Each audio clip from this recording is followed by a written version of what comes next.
کہنا کہ اللہ ہی کرتے ہیں. ابھی میں ہے تو صحابہ اس کی مثال دیکھ رہا تھا.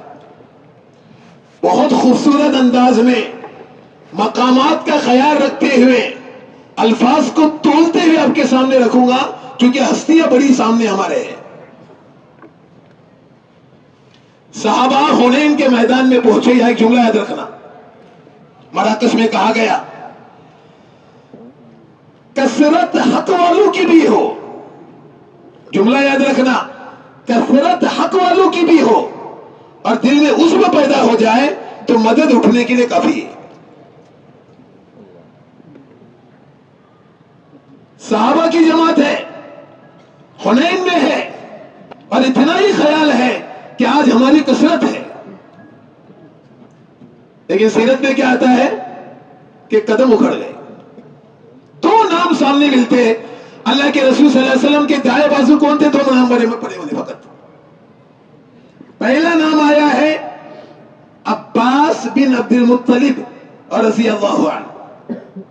دوسرا نام آیا ہے سفیان بن حارث اور رضی اللہ عنہ. یہ دونوں بازو میں ہیں.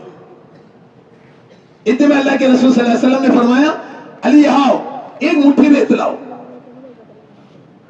حضرت علی رضی اللہ عنہ ایک مٹھی ریت لے کر آئے. اللہ کے رسول صلی اللہ علیہ وسلم نے ایک مٹھی ریت پھینکی. کتنے لوگ تھے؟ کسی نے کہا 12,000, کسی نے کہا 13,000. ان میں سے ہر ایک اپنے آنکھ کو مر رہا تھا.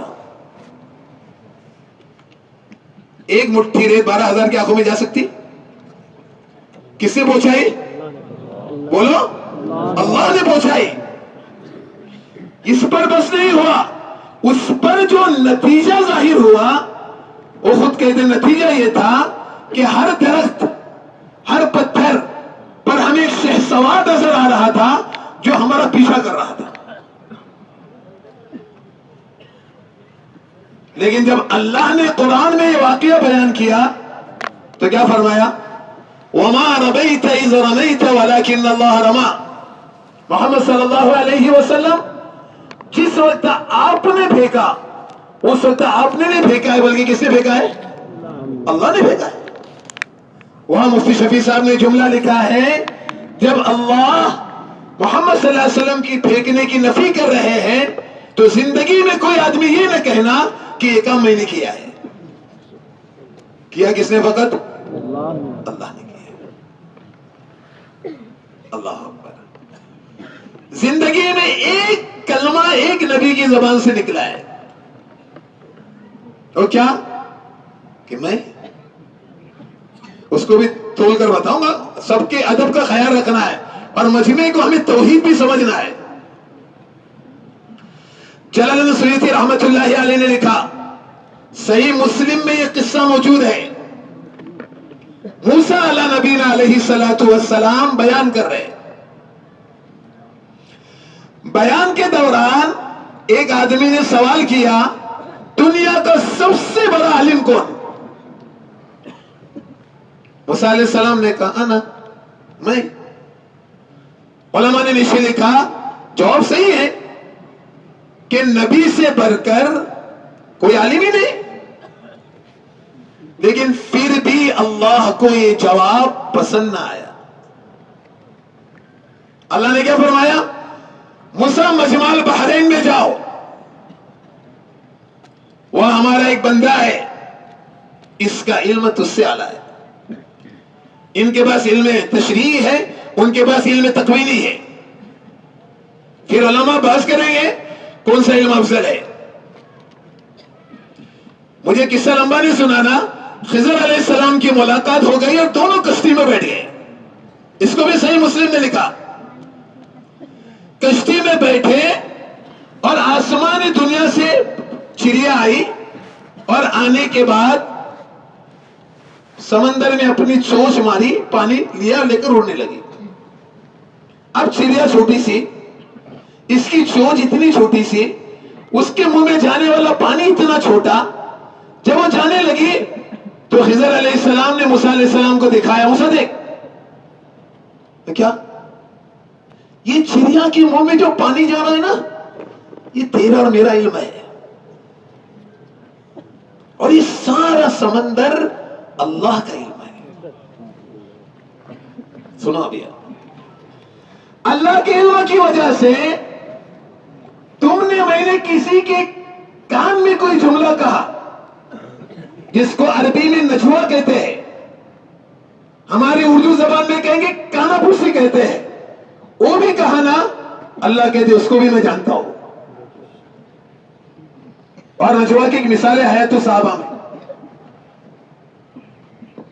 بہت تیزی سے جرا آگے کیا مثال ہے. سیدنا عمر رضی اللہ عنہ رات کو گشت کر رہے تھے مدینے پاک کا. اتنے میں ایک گھر سے برتن بجنے کی آواز آ رہی ہے.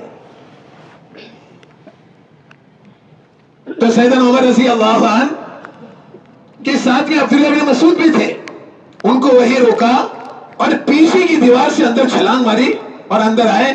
دیکھا تو بڑے میاں کے ہاتھ میں شراب کا برتن. سیدنا عمر رضی اللہ عنہ نے کہا, او بڑے میاں, موت تمہارا انتظار کر رہی ہے اور اس وقت تم شراب پی رہے ہو. بڑے میاں بھی بہت ہوشیار تھے. انہوں نے کہا, امیر المومنین, مجھ سے ایک خطا ہوئی ہے پر یہاں آپ سے 3 خطا ہوئی ہے. سیدنا عمر نے کہا کون سی؟ کہا پہلی, اللہ نے قرآن میں کہا سامنے کے دروازے سے آؤ, وَأْتُوا الْبُيُوتَ مِنْ أَبْوَابِهَا, سامنے کے دروازے سے آؤ, تم پیچھے کے دروازے سے آئے.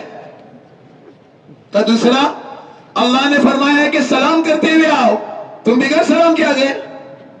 اور تیسرا, اللہ نے قرآن میں کہا تجسس مت کرو, تم تجسس کر رہے کہ ایمان والے کے بارے میں. تو سیدنا عمر کو رونا آیا, تو رونا تھم نہیں رہا تھا, تو منہ میں کپڑا ڈال کر رونا رکا رہے تھے اور کہہ رہے تھے, اللہ, اے عمر, اگر تجھے تیری اس خطا کو اللہ نے معاف نہ کیا تو تیری ماں تجھ پر روئے. مجھے استدلال آ گیا. ایک مدت کے بعد, لیکن یاد رکھنا وہاں باہر عبداللہ ابن مسعود تھے, ان کو بھی نے کہا کہ میں نے اندر کیا دیکھا. ہم تو بہت جلدی کہیں گے, اللہ معاف کر لے, بغیر تحقیق کے بھی بولیں گے ہم لوگ.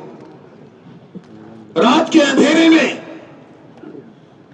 حضرت طلحہ رضی اللہ عنہ نے سیدنا عمر رضی اللہ عنہ کے گھر میں جاتے ہوئے دیکھا.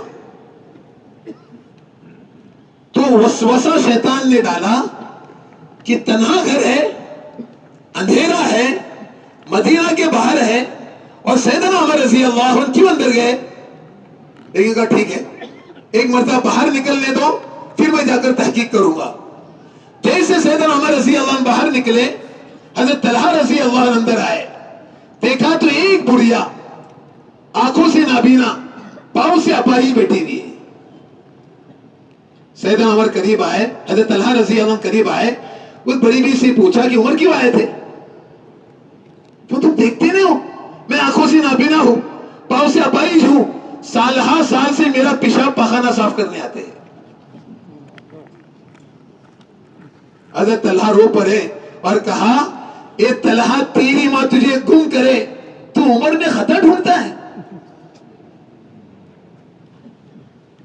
اللہ معاف کر لے, یہ مثال بنانا. یہاں اندر اتنا بڑا منظر دیکھا, لیکن عبداللہ بن مسعود جو باہر کھڑے تو ان کو بھی نے بتایا کہ میں نے اندر کیا دیکھا ہے.